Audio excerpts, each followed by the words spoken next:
सदगुरु जोगी पीर धाम से समझेंगे कि अपना कल्याण करने के लिए सबसे सरल मार्ग कौन सा मार्ग है। तो भगवान को पाने के लिए कर्म धर्म मार्ग, ज्ञान मार्ग, योग मार्ग और भक्ति मार्ग, ये बड़े बड़े मार्ग हैं। तो कर्म कांड से तो सिर्फ हम स्वर्ग तक जाते हैं, जो विधि निषेध पे सारा आधारित होता है, जिसमें 80,000 श्लोक संस्कृत प्रॉपर आने चाहिए, दात अनुदात स्वरित सब मंत्रों का उच्चारण सही तरह से आना, हवन करना, यज्ञ करना, किस जगह पे हवन करना है, किस समय करना है, किसने करना है, वो पूरा ब्रह्म वेता होना चाहिए। उसमें क्या चीजें चढ़ेंगी, क्या नहीं चढ़ेंगी, तो ये सब पालना करके भी लोग स्वर्ग तक जाते हैं और फिर 84 लाख में ही घूमते हैं। और फिर ज्ञान मार्ग, जिसमें कि विवेक, वैराग्य, फिर 6 संपत्तियां और शम दम शांत दान उपरति प्रतीक्षा मुमुक्षुत्व श्रद्धा समाधान। उसके आगे फिर तुम किसी सिद्ध पुरुष का प्रवचन सुन सकते हो, श्रवण। इसके बाद वो तुम्हें कहेंगे कि तू अब मेरा लेक्चर सुनने के काबिल है। उससे पहले तेरे पास विवेक ही नहीं है, वैराग्य नहीं है संसार से, और मन पे कंट्रोल नहीं है, तेरा इंद्रियों पे कंट्रोल नहीं है, तो मैं ऐसे ही तुझे ब्रह्म ज्ञान प्रदान करूं। तो इसलिए वो अधिकारी देख के, पात्रता देख के ही ज्ञान देते हैं। तो ऐसे गुरु ही ढूंढने, या ऐसा कौन है कलयुग में जिसका मन पे पहले या इंद्रियों पे पहले कंट्रोल और खुद को आत्मा समझ के वो बिहेव करे। अगर और युगों में ऐसा होता था तब भी ये साधना, विवेक, वैराग्य, छठ संपत्ति मतलब 6 संपत्तियां, और फिर मुमुक्षुत्वता, जैसे मछली पानी के बिना तड़पती है ऐसे ही जीव अपने कल्याण के लिए तड़पे। और श्रवण, फिर वो तत्व ज्ञान सुन सकता है। फिर मनन, उसको अपने जीवन में लाए, निध्यासन, उसके हिसाब से डिसीजन ले, और फिर समाधि। तो ये ज्ञान मार्ग भी कलियुगी जीव के लिए नामुमकिन है। और फिर उससे भी कठिन है योग मार्ग, यम नियम आसन प्राणायाम प्रत्याहार धारणा ध्यान समाधि। तो अब बचा सिर्फ भक्ति मार्ग, और भक्ति मार्ग में भी 9 स्टेप होते हैं। नादा भक्ति कहते हैं, श्रवण, मनन, कीर्तन, पाद सेवन, वंदन, अर्चन, दास, साख्य, आत्म निवेदन। तो कलयुग में ये भक्ति मार्ग की नादा भक्ति करने के लिए भी एक आयु जो चाहिए, एक जो साधना से हमें गुजरना चाहता है, वो भी बाकी मार्गों से तो आसान है, लेकिन वो भी कलयुगी जीव के लिए बहुत बड़ा चैलेंज है। तो फिर क्या करे जीव जिससे उसका कल्याण हो जाए। शास्त्र क्या कहते हैं कि किसी जब तक हट पूजा व्रत तीर्थ दान से कल्याण होने वाला नहीं है, किसी भी साधना के बल पे ईश्वर बनने वाला नहीं है। जीव माया गुण माया को नहीं जीता जा सकता, जन्म मरण से बाहर नहीं आज आया जा सकता, क्योंकि ये सब शारीरिक क्रियाएं हैं जो शारीरिक हैं, और भगवान मन बुद्धि इंद्रियों से परे हैं, और ये सारी चीजें तुम शरीर से करते हो। तो शास्त्र कहते हैं कि एक पूर्ण गुरु उठ जाग, और एक पूर्ण गुरु के पास जाग, जो श्रोत्रिय ब्रह्मनिष्ठ हो, जो प्रैक्टिकली एक सिद्ध पुरुष हो, जिसके पास दिव्य प्रेम शिव शक्ति की दात हो, और उसको सब वेदों शास्त्रों ग्रंथों पुराणों का ज्ञान हो, तत्व ज्ञान हो, तत्वदर्शी हो, आत्मा क्या है, परमात्मा क्या है, माया क्या है, इसका इन डिटेल थ्योरी तुम्हें समझाए। और तुम दो, एक शरीर एक आत्मा, तुम्हें समझाओ शरीर के लिए संसार है उपयोग करने के लिए, ना कि उपभोग करने के लिए, और संसार एक अच्छा व्यवहार करने के लिए बना है, ना कि प्यार करने के लिए, क्योंकि ये दुख से बना है, माया से बना है, और इसमें दुखी दुख है, और बंधन ही बंधन है, और 84 लाख में घूमने के अलावा कुछ भी नहीं है। तो अनंत काल से भटका हुआ जीव जो संसार में 84 लाख में घूम रहा है, उसको शास्त्र कहते हैं उठ जाग, और पूर्ण सदगुरु श्रोत्रिय ब्रह्मनिष्ठ गुरु के पास जाग, उसकी बुद्धि से ज्ञान प्राप्त कर। तो वेदों शास्त्रों ग्रंथों पंथों का ज्ञान, तेरी बुद्धि में 4 दोष हैं, 5 क्लेश हैं, 3 गुण हैं, संचित कर्म के पाप हैं तेरे साथ। जो ज्ञान तो एक अक्षर का भी, for apple B for boy, या डॉक्टरी का या वकालत का खुद नहीं ले सका, और स्पिरिचुअल मैटर भगवान जो संसार सामने है उसका ही ज्ञान तुझे नहीं मिला, बिना गाइड गुरु के तो भगवान का क्या मिलेगा। तो तू एक सिद्ध और पूर्ण गुरु के पास जा, और उस जो श्रोत्रिय ब्रह्मनिष्ठ हो, सब ज्ञान खुद भी जानता हो वेदों शास्त्रों का, और हमें भी लेक्चर करे, प्रवचन करे, समझा सके, चाहे हम कोरे अनपढ़ हैं, और प्लस प्रैक्टिकली उसमें जो तो वो सिद्ध हो, महापुरुष गुरु के पास जा। अब जब बहुत पुण्य हमारे उदय होते हैं, संचित कर्मों के तो हमें मानव चोला मिलता है। करोड़ों कल्पों में घूमने के बाद नर नारी का शरीर, और ज्यादा पुण्य उदय होते हैं तो हमें गुरु मिलते हैं, और ज्यादा पुण्य गुरु होते हैं तो हमें पूर्ण गुरु मिलते हैं, और ज्यादा पुण्य उदय होते हैं तो उनका सत्संग सुनने को मिलता है, और ज्यादा पुण्य उदय होते हैं तो अपने कल्याण की भूख लगती है कि मुझे मानव चोला मिल गया, ऐसे गुरु पता नहीं फिर मिलेंगे कि नहीं मिलेंगे, ये मेरा गोल्डन चांस है। अगर मैंने इसको मिस कर दिया तो फिर कोई भी जप तप पट पूजा व्रत तीर्थ दान कर्म कांड जब भगवान जा अवतार तो मेरा कल्याण करेगा नहीं। तो अपने कल्याण की भूख होती है उनसे, और ज्यादा पुण्य उदय होते हैं तो अपनी बुद्धि का समर्पण हो जाता है उनके चरणों में, सत्संग हो जाता है मन बुद्धि का, तो फिर जीव का जीवन सफल हो जाता है।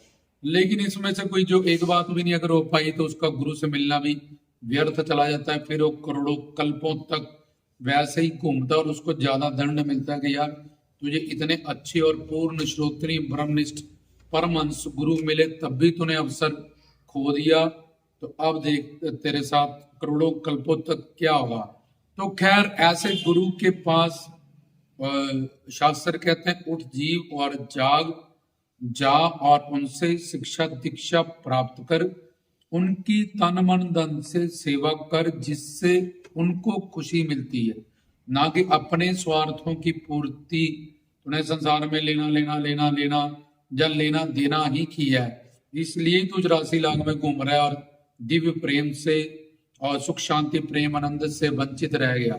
इस बार जा और देना देना प्रेम को समझ और तन मन धन से उनकी सेवा कर, इस विश्वास के साथ कि तुझे संसार में जो चाहिए होगा उनके बाद जगदानंद आत्मानंद ब्रह्मानंद प्रेमानंद सब कुछ है। जब तेरे लिए जो जरूरी होगा अच्छा होगा तेरे को ऑटोमेटिकली वो मिलता जाएगा। तो तन से मन से धन से जिससे वो तेरे पे खुश हों, उनकी खुशियां पा, उनकी सेवा कर। अब 3 है तन और मन और धन से। पूर्ण गुरु के पास जाना, शिक्षा दीक्षा प्राप्त करनी है, और दूसरी चीज के जिज्ञासा भाव से उनसे ज्ञान प्राप्त करना है। जब वो तत्व ज्ञान बोले प्रवचन करें या किसी को कुछ भी गाइड करें, एक एक अक्षर बड़े ध्यान से सुन, तुझे तेरी गलतियां पता चलेगी, तुझे उनकी महानता पता चलेगी कि तेरी ब्रह्मांड में तेरी क्या हैसियत और औकात है, कैसे तू काल माया के अधीन है और कितना दुख तू जोनियों में भोग के आया, फिर माँ के पेट में लटक के आया, और कितना सुनहरी अवसर तुझे मिला हुआ है भगवान गुरु के रूप में, अवतार गुरु के रूप में तेरे सामने। उनकी तन मन धन से सेवा कर, अगर वो तेरे पे खुश है तेरी सेवा पे तो सोच धर्म की हर शक्ति तेरे पे खुश है। अगर वही तेरे पे खुश नहीं है तो जो तूने किया अनंत जन्म वो किया ही था, तूने कर्म कांड जब करता ही आ रहा है उससे तुझे कोई फायदा तो मिला नहीं है। तो जिज्ञासा भाव से हमेशा उनके पास बैठे, उनसे ज्ञान प्राप्त करें, और दूसरी चीज तन मन धन से सेवा करें, और वो तत्व ज्ञान से सारी अनर्थ निवृत्तियां जो अपनी साधना में तुम गलतियां कर रहे हो उसको धीरे धीरे धीरे करके, कि पहले 10 गलतियां थी अब 9 रह गई, अब 8 रह गई, अब 5 रह गई है। ये चीज मेरी सबसे ज्यादा जो मुझे अनर्थ निवृत्ति खराब करती है, उन्हीं में प्रोग्रेस करती हूँ, फिर पीछे चले जाती हूँ, फिर प्रोग्रेस करता हूँ, पीछे चले जाता हूँ, तो आमदनी अठन्नी खर्चा रुपये वाला हिसाब हो रहा है। तो इस तरह से उनका तत्व ज्ञान और सारी बातें क्लियर करके कि ये मेरी साधना में कमी है, जब मेरे को इनकी खुशियां पाने के लिए इनका प्रेम और करीबी और आशीर्वाद, इनसे दिव्य प्रेम शिव शक्ति पाने के लिए, इनका दिव्य दर्शन दिव्य पर्सनालिटी से जुड़ने के लिए मेरे में ये कमियां अनर्थ निवृत्तियां, इसको मुझे निकालना चाहिए। और वो समझ में भी आ रहा है इनके ज्ञान से, इनकी महानता को कि मुझे पता चल रहा है, मेरा मन बुद्धि इंद्रियां सब मेरे को कह रही आत्मा के ये कोई अवतार है, ये संत के रूप में, गुरु के रूप में, भगवान के रूप है, या ईश्वर ही परमात्मा मनोआत्मा के रूप है। तो तन मन धन से सेवा करें उनकी। दूसरा जिज्ञासा भाव से उनसे ज्ञान प्राप्त करें, और तीसरा उनकी शरणागति को कबूल लें, क्योंकि उसके अलावा किसी भी जप तप पठ पूजा व्रत तीर्थ दान से कल्याण होने वाला नहीं है। कर्म धर्म ज्ञान योग कोई भी ऐसी साधना नहीं है जिसके बल पे तुम जन्म मरण से निकल जाओ। सिर्फ वो ही तुम्हें उनका प्रेम और उनकी शरणागति और उनकी सेवा ही तुम्हारा काम बना सकता है, और कोई तरीका नहीं है काल माया को जीतने के लिए, क्योंकि माया ईश्वर की शक्ति और ईश्वर से बड़ा है गुरु। तो गुरु ही तुम्हें, और गुरु भी पूर्ण इस संसार से, भवसागर से, जन्म मरण से, आदि देवी का भौतिक आध्यात्मिक त्रिगुण चार दोष पंच क्लेश पंच विकार, इन सब माया के दुखों से, फिर योनियों के दुखों से, फिर यमदूतों की मार से, माँ के पेट में कुत्ते बिल्ले बंदरों के लटकने से बचा सकता है। तो साधना का सरल तरीका पूर्ण गुरु की तलाश करें, उनका जिज्ञासा भाव से उनसे तत्व ज्ञान प्राप्त करें, उसकी वैल्यू जाने कि ये ज्ञान देवी देवता पाने को तरसते हैं।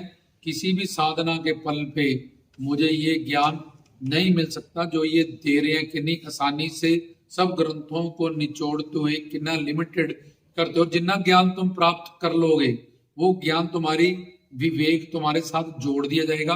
अगर तुम्हें इस जन्म में तुम्हारी बात नहीं बनी तो अगले जन्म में तुम्हारा विवेक बढ़ के रहेगा। तुम वहीं से शुरू होगे जितनी बची है तुम्हारी शरणागति या साधना, फिर वही गुरु तुम्हें संभालने के लिए आगे बढ़ाने के लिए आ जाएंगे, मिल जाएंगे। लेकिन अगर तुमने साधना ही नहीं की, अभी स्टार्ट ही नहीं किया, जब 50% से ऊपर ही नहीं गए हो, तो फिर तुम्हें जोनियों में भड़कना पड़ेगा। तो तन मन धन से सेवा करें, जिज्ञासा भाव से ज्ञान सुने उनका, और उनकी शरणागति, जैसे संसार में डॉक्टर की, वकील की, टीचर की, घर परिवार की, रिश्तेदारों की शरणागति कबूल के ही संसार के काम हमारे होते हैं, घर परिवार रिश्तेदारी के काम होते हैं। ऐसे ही दाना सिर दान नाम दान तुमने उनसे लिया, तो अपनी मन बुद्धि का उनके चरणों में समर्पण करें, उनकी बुद्धि से हर डिसीजन करें। एक तो नाम अपराध नहीं होगा, एक अनर्थ निवृत्तियां नहीं होगी, गुरु दोष नहीं होगा, बार बार फिर तुम प्लस में ही जाते जाओगे। ये जो गड़बड़ है, थोड़े थोड़े दिन के बाद, थोड़े थोड़े दिन के बाद अपनी इच्छाओं को उनकी इच्छा में जोड़ दो, उनकी इच्छा ही अपनी इच्छा बना लो। हमेशा आनंद में रहोगे, सुकून में रहोगे, और वो प्रेमी है और वो ईश्वर है। जितना प्रेम तुम उनसे करोगे उतना प्रेम तुमको उनसे मिलेगा ही मिलेगा। इस बात पे यकीन रखें और अपनी मन बुद्धि का जुड़ाव ऐसे पूर्ण गुरु के साथ करें। तो अब तुम्हारी साधना, तुम्हारी रक्षा, तुम्हें इस मंजिल पे तुमने जो करना था कर लिया। मन बुद्धि का जुड़ाव, सत्संग और शरणागति। अब गुरु ही तुम्हारे लिए सब कुछ करेगा। तुम्हारा शरीर जरूर नजर आएगा, लेकिन अंदर वर्क करने वाला तुम में गुरु हो जाएगा। जैसे गुरु के अंदर भगवान वर्क कर रहा, ऐसे गुरु तुम्हारे अंदर वर्क करेगा। यही गुरु, पूर्ण गुरु सिखाता है कि जब तक तूने किया, जब कर रही है, आज तक गलत ही किया, एक ही तरीका है। तो जो लोग ये समझ लेते हैं, मीरा की तरह, शबरी की तरह, रविदास जी, कबीर जी, फरीद जी, अपने गुरु की शरणागति को कबूल लेते हैं, लक्ष्य बना लेते हैं कि उनको खुशी देना और उनकी इच्छाओं में ही अपनी इच्छाओं का लय कर देना, जोड़ देना। फिर तुम्हें उनकी हर इच्छा पे, हर लीला पे, हर संकल्प पे आनंद मिलेगा। और नामापराध, गुरु दोष, और बार बार ये जो तुम भड़कते हो, तुम गिरते हो और लड़ जाते हो, बहस करते हो, ये सब खत्म हो जाएगा और तुम निहाल हो जाओगे, मालो माल हो जाए। अभी से तुम एक सच्चिदानंद स्वरूप अपना और उनके दिव्य प्रेम का, करीबी का आनंद मानोगे। तो ये एक सरल तरीका है पूर्ण गुरु बनाना, जिज्ञासा भाव से ज्ञान प्राप्त करना, तन मन धन से, जिनसे उनको खुशी मिलती है, क्योंकि उनका कोई अपना कर्म नहीं है, वो तो प्रेमानंद से युक्त है। वो एक ही काम करते हैं, कृपा, दूसरा काम नहीं कर सकते, और उनके सारे ही कर्म परोपकार हैं, जीव कल्याण के लिए हैं। इसलिए जो इन बातों को समझते हैं, पूर्ण गुरु बनाना, जिज्ञासा भाव से ज्ञान सुनना और तन मन धन से सेवा करना और उनकी शरणागति को कबूल लेना, वो तब से ही निहाल और मालो माल हो जाते हैं। यही लोग परलोक उनको जो रूहानी खजाना मिलना होता है यही मिल जाता है, और उनके साथ सनातन रिश्ता हमेशा को उसी भाव से मिल जाता है। जय बाबा जी।